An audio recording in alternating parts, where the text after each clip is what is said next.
Hello and welcome to the wine show at home. Welcome to my wine attic. I am wine plenipotentiary in accessory and in isolation, Joe Fattorini, bringing you every day wines from little local wine merchants near you, I hope. Today we're in London, tomorrow who knows where we'll be. I know we've got Wales coming up, Scotland, where else have we got coming along? All over the place, everywhere, every corner of the country. I'm going to start straight away today with a question. I've had a very good question. This is from Suzanne. Now you can question us, send us questions, send us thoughts. Twitter is good. Instagram is great. Just literally there, underneath this, you can go and put some questions in there. LinkedIn, I've had a LinkedIn one. You can email us, info@thewineshow.com. We'll come back to that a bit later on. So Suzanne, she said, the question is, what do you do with those 3 open bottles after our chat each day? It's a very good question, because you might be worried. I'm doing this every day. I get absolutely hammered if I was drinking 3 bottles every night. You know who did drink 3 bottles every day? Pitt the Younger. He was a 3-bottle man. It was quite a big thing around his era. He also died as an alcoholic when he was very young. And I don't want to do that. I want to live for a very long time, which is why I'm in isolation. And I thought I had to think, what do I do with these wines? Actually, today, this is very relevant. So I have been opening them a bit. And what we did is we kind of wiped them down and gave them to some of our neighbours. But I was talking to, now as it happens, I've got health service workers on each side of our house. So we've got Joe the nurse on one side, we've got Siobhan, who's a physiotherapist, on the other, and we've got Kat, who's a GP, who lives over the road. So I've asked around and said, well, what's the best way? Can I give these to you if they're unopened? And they said, well, yes, because we can disinfect the outside of the bottle, but how can you drink from it unopened? Well, look, this one, unopened, I've already got a glass. Because today's show is brought to you with one of our partners. Thank you very much indeed, Tanglewood. Tanglewood wine storage and accessories and all sorts. Go and visit them. Tanglewood on the internet. Tanglewood.co.uk, tanglewoodwine.co.uk. Anyways, Ben Austin is the MD. I know him very well, good old Ben. They've helped us out with going and putting this on because we needed a bit of help. One of the things that they sell is this. This is a Coravin. We'll probably be seeing quite a bit of this over the course of the series. So I'm going to show you how it works on this wine here. But what I'm able to do is to pierce the cork, squirt out some of the wine. In there, it's perfectly preserved because it uses argon. So the wine inside is now good to go for years. I mean, genuinely years. And what we can do is I go and give the bottle a wipe down, hand it over to Kat. She can go and take it to hospitals and a GP surgery and to share around amongst friends of hers in the NHS, and the same with Siobhan on one side and Joe on the other. So that's what we're going to do with all the bottles. We're going to dole them out to people who I think probably need rather more of a drink than I do at the end of the day. There is a quick tip here. You'll notice there's a little bit coming down. Somebody asked me the other day, what do I do when I go to dinner parties and take a really nice bottle of wine and I'm worried they might not open it? This is going to explain for anybody who's got had me invited round and they go, a bit low level on it. I always take a glass out first. So if I come round to your house and I bring a bottle of wine, which I will, you might notice that the level's there. And it's just in case you don't open it and I want to know what it tastes like. That's what I do. Sorry about that. But it all comes out here. So, Tanglewood Wine, cellars, wine rooms, fridges, and accessories. Go and give them a visit today. Thank you very much, guys, for helping us put this on. I've got another question before we get stuck in. This is from Please Read Me. Okay. Did you change your Twitter name for this? Tune in for more hats, Dino. Sorry, Dino's downstairs, actually. He's under the duvet. And O for Joe and the wine. Obs, winking face. Thanks very much. Like that. I'm not quite sure what that means. New drinking game, 1 sip for every time Joe tries to remember an obscure literary reference. 2 sips if you actually know the reference and shout it at the TV. Here's one. What do we do? What is it? To happy convents bosomed deep in vines where slumber abbots purple as their vines. It's one of my favourite quotes, isn't it? You get it? It's Alexander Pope. Fools rush in where angels fear to tread. Or was it a little knowledge is a dangerous thing? Drink deep, or taste not the Pierian spring. I'm not quite sure how you pronounce Pierian spring.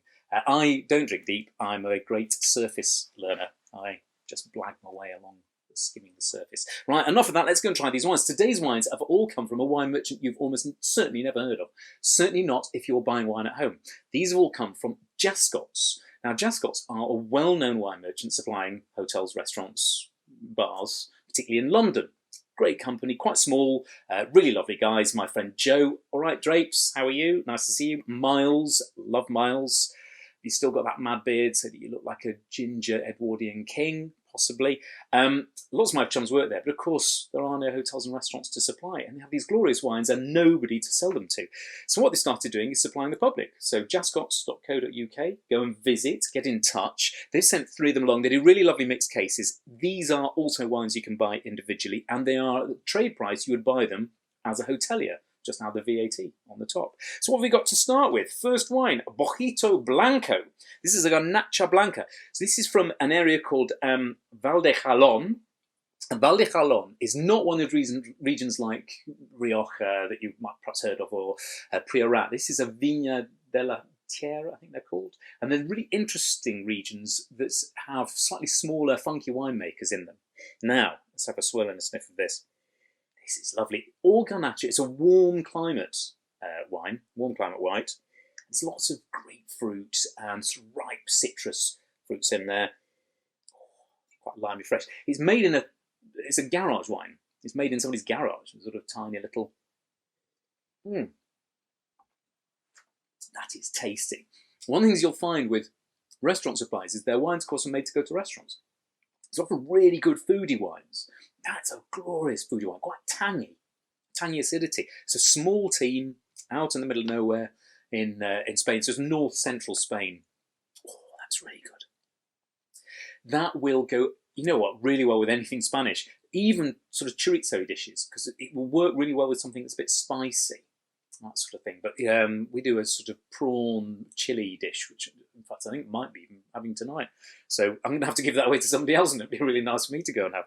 That is delicious. Worked really well. A Botijo, I remember reading about these ones. It's one of those earthenware pots, and it's really good if there's a power cut because it refrigerates the water inside because it's porous, and they kind of sweat. I remember somebody explaining to it. And there's an etiquette when you drink from the Botijo.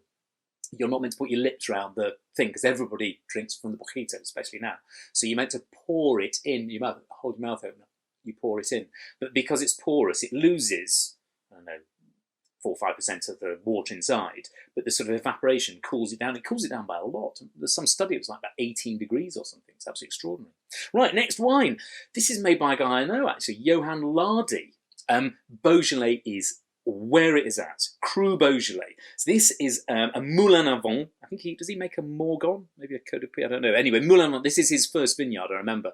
It's a really lovely little spot. He's a very young guy, about 30 years old. And this is Burgundy for people who can't really afford Burgundy, like probably you and me. I can't afford really smart Burgundy, but you can go and buy this. So the Botijo Blanco, that was £9.76. This is £16.69. Go and have a look at what village level Burgundy costs, and it's a lot more than £16.69. And I tell you, it's not going to be as good as this. It's kind of crunchy, that kirsch cherry aroma, lovely blueberries. It's fruity, and he follows the traditional form of fermentation where you have whole clusters and it's carbonic maceration. Those of you studying the wine exams might talk about those later in the week. It is bright and crunchy and fruity, but you know there's real character and depth to it. And it has this sort of minerally tang. Minerally, a very controversial word in the world of wine. And we have had this lovely sort of very supple tannins. Wow, it's lovely that. I would drink that over a lot of Burgundy. Certainly any Burgundy at that price, I will be having Cru Beaujolais. I'll be having one of those Beaujolais villages and something like this. He's a very natural winemaker, very low intervention. And that doesn't mean it's sort of earthy or anything. It just means there's lots of layers, real interest. I'm getting a sort of peppery glow now back in my palate. That's good. I know that one of the things that's meant to give these wines this character is a kind of granitic feel. There's granitic soil, have these granite soils. And we have had a letter on this. This is from Geology Phil. Your Twitter handle gives away your interest, Phil. A question for this evening. As a geologist, Did you mention that before? I mentioned before to you that in Series 1, Matthew Rees confused the limestone in the Jura Mountains with the name of a local wine, granite. Are there other similar false friends where a wine name sounds like a rock type? That is a very good question. I don't know. If anybody can think of one, let me know. I can't think of any. I do know that wine people play fast and loose with true geology. Because I know that Kimmeridgian, we use the term Kimmeridgian a lot. Kimmeridgian doesn't really describe a type, as I understand it. It's not exactly a type. It describes an era rather than a particular sort of soil. So people sort of say, oh, it's Kimmeridgian soil, but there are a number of things, because there's Portlandian limestone, which isn't even a term anyway. It should be called Tithonian, I think, is the correct name for it. But we still talk about Portlandian limestone. I know that in Barolo they talk about Helvetian soils and Helvetian rocks, and that doesn't even really exist. It doesn't really mean anything at all. And those that were described as Helvetian, there are too many of them to be classed as a single rock type. So a lot of people play properly fast and loose with geology. Geology, Phil, I do have some recommendations. We always like to recommend a book or two. I've got 3 today. I've got them here. I just happened to be my guide. This is The Dirty Guide to Wine by Alice Faring and Pascaline Lepatelier, who's Master Sommelier. I had to judge this in an awards. This is quite hardline natural winemaking, which is a controversial area. But it's an interesting read. It's very much about the wine and how Alice and Pascaline feel it influences, the soil types influence the wine. This is a slightly, I don't know, could I call it more academic study? It's Oxford University Press, Vineyards, Rocks and Soils, The Wine Lover's Guide to Geology, Alex Mortman. That's a really fascinating book. It's not an easy read. You sort of dip in and out a little bit. And the chapters are easy, but it's geology. Well, if you're into geology, you'll like it. And the other one, this is an old book, I've had this for years, this is amazing. That is called Terroir by James Wilson, and it is fundamentally just about the soils of Burgundy, I think. Interesting book. It's a big, thick book, but that was an interesting read as well. I think that was where I learnt about Savigny-le-Beaune, which is geologically more Nuit, something like that. Right, I'm going to show you how this thing works here. So hopefully that answers your question. We have, now here what have we got here? Sablet, Domaine les Goubert, Sablet. We like this. How does this device work? So this is my Coravin, so I'll show you what we're doing. So you can go and, everybody should have one of these because they're really good when you are locked down if you're not wanting to drink too much. So what I do, pull it up like this. It's got a needle here and seat it over there. What I'm going to do, I'm going to drive that needle through the cork like this. I'll just move my glasses a little bit. Should have had one I prepared earlier, like Blue Peter.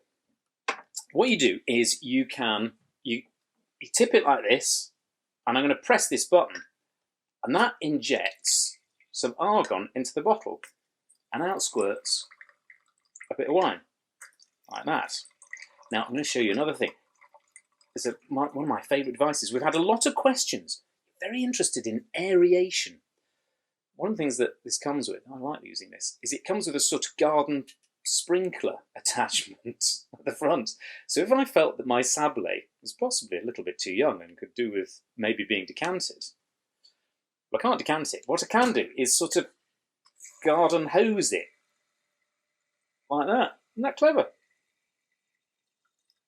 So there we go. A bit of spray. Leave that there. So what do we have here? We have Sablet Rouge, Domaine les Goubert, Côtes-du-Rhône. We are drinking a lot of Côtes-du-Rhône, sensibly, obviously, from southern France.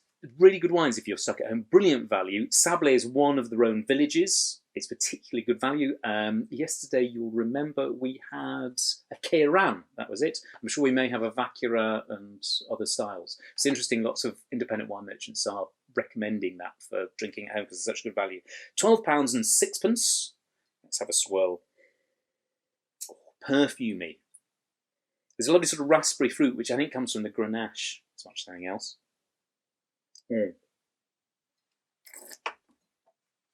Rounded, warm, chillable, quite supple, soft tannins. Oh, that is good. I like that a lot. Right, well, so I enjoy that. We've got a couple of things. I'm going to thank you for everyone who's been getting in touch. We've had lots of comments, emails, and we've got one here. This is from, it's been printed out for me, B. Moore of Bristol. It doesn't say your first name, so hello, B. Mr., Miss, Mixter, not sure. Dear Wine Show team, I've been keeping myself occupied and amused during the last week looking up anagrams. We got to that stage.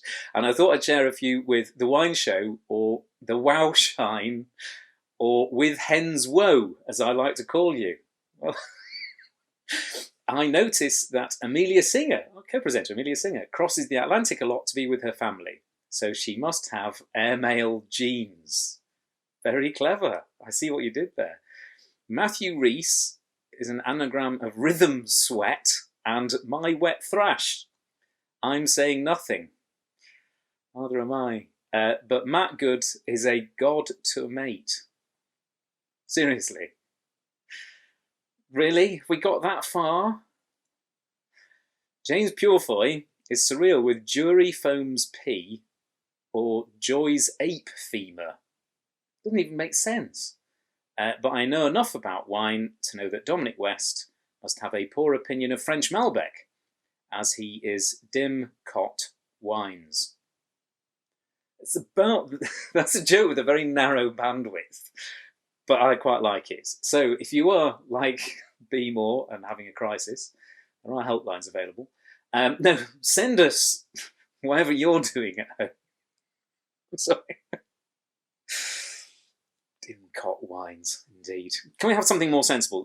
Stephen Kennedy. We travel to Portugal a number of times in the year. Well, you won't be now, but hopefully a bit later on. We've never had a bad Portuguese wine, whether it's €2 from a supermarket or an expensive bottle of wine from a restaurant. My wife enjoys the green wine, coming back to that, while I'm a red wine lover. It's not a green wine. Vinho Verde doesn't describe the wine, it describes the region. In fact, I think wine nerds, I'm sure, will go and pick me up on this if I'm wrong, but I think Vinho Verde is the only appellation in the world that describes, doesn't describe it, it's not a name of a place. It describes a characteristic, because it describes the climate. The climate is green and lush, or the environment is green and lush. That's why it's Vinho Verde. It's Vinho from a Verde region, rather than Vinho from the Douro or something like that. Anyway, back to your question. Your question is, why is there not a lot more choice of Portuguese wines in the UK? You have to search hard to get more than a choice of two, and do not produce enough, and most of their exported wine goes to Brazil. Well, El Mundo Lusso. Not only Brazil, I have a friend who sells the biggest selling wine in Angola, but he also supplies Mozambique, Guinea-Bissau. Remember, Portugal had a huge empire, so they have lots of places to export to.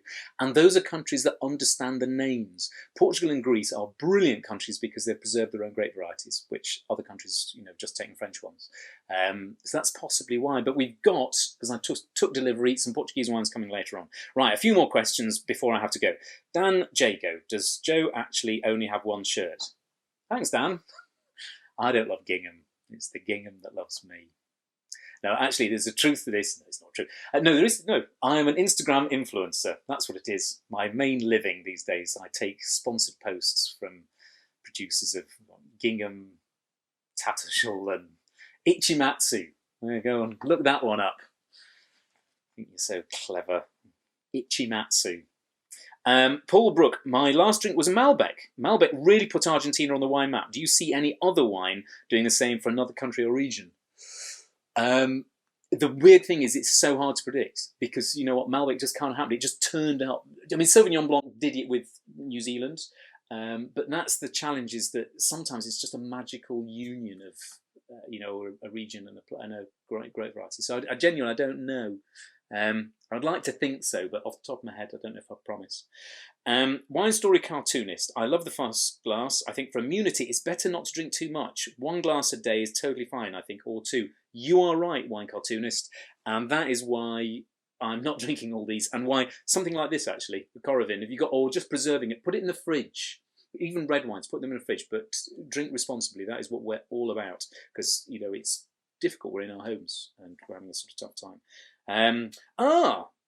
Now then, we've got a note here from Jeremy. Says, I really like you've been giving a bit of a shout out to some of the emergency services. Do you have one for today? We do. So today's emergency service is the Fire Brigade. That's from London Fire Brigade. Thanks for always being ready. So thank you to firefighters, because I know you're doing a bit. And often we have a bit of a personal thing. Are you in the emergency or medical services or social care? Let us know. We'll give you a shout out. Today, I'm giving a shout out to my friend. That is Grassington Volunteers. No, it used to be called that. It's Grassington Retained Fire Station. I know these guys really well. That is James, my old neighbour. And there is Ben Reimer. And James and Ben saved a woman's life. She was flooded. She was washed away by the River Wharfe, and they jumped in and they gave her a hand. There's Johnny. We grew up together. Craig is a big fan of the wine show. Hello, Craig. Nice to see you. How are you? Don't send any more of those filthy tweets in, you bugger. So that is the Fire Brigade, and they're all volunteers. They're all not volunteers. They're all retained firefighters. I think there's only one full-time fire station in North Yorkshire, and so quite often when they're meant to be going and doing my mum's garden, James, they drop their tools and run away because their alerters have gone off. And she comes out to find there's a still warm cup of tea and all James's tools out there. But that is Fire Brigade today. So thank you very much indeed. Right, final couple of questions, and then you can all go away and drink some fab wines. Read a book about wine geology. Can you discuss in the next episode, and this is Melissa Ann, what wines should definitely be decanted and for how long?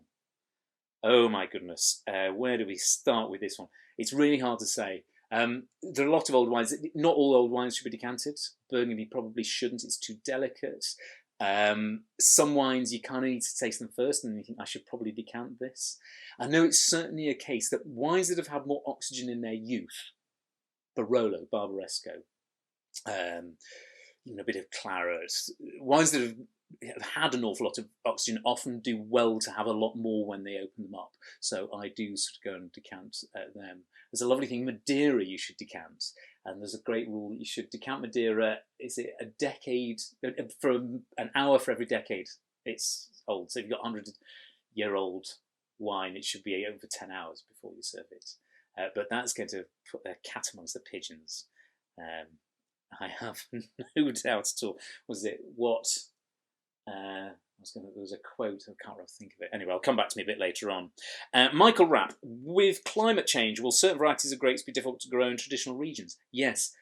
What did you say here? For example, Pinot Noir in the Willamette Valley. Willamette, I'm pretty certain it's Willamette Valley in Oregon. Already Bordeaux has authorised Touriga Nacional, Alvarinho, Marcelin. There's some others, can't remember them all, some really obscure ones. So we are already seeing that happening around the world quite a lot. Yeah, some of those other ones. Petit Manseng, which is grown up, is sort of further across towards the Pyrenees, that's been allowed. Marshall Hollis, how do we sign up to the weekly newsletter? Thanks, great stories. Thank you, Marshall, brilliant question. What you do is you go to our website, thewineshow.com, sign up to the newsletter there. All the details of these wines, from Jascots, from reserve wines, from, who did we have yesterday? It'll come to me in a minute. This is terrible, I'm forgetting already. Anyway, we'll all have them on. And final question from Simon Bath. Hello, Simon and Claire in Auchterarder. Hello. Nice to have some people in Scotland. Where can we buy the Cremant de Loire? Well, that was on Saturday. We need a case. Reserve Wines, Manchester. They do deliver. They do deliver. Thank you very much indeed for joining us. I hope that this has given you a little bit of a fillip on in your homes. Stay safe, drink sensibly, stay home if you possibly can. Look after yourselves. Send us a line. We'll see you again very, very soon. See you again tomorrow. Bye.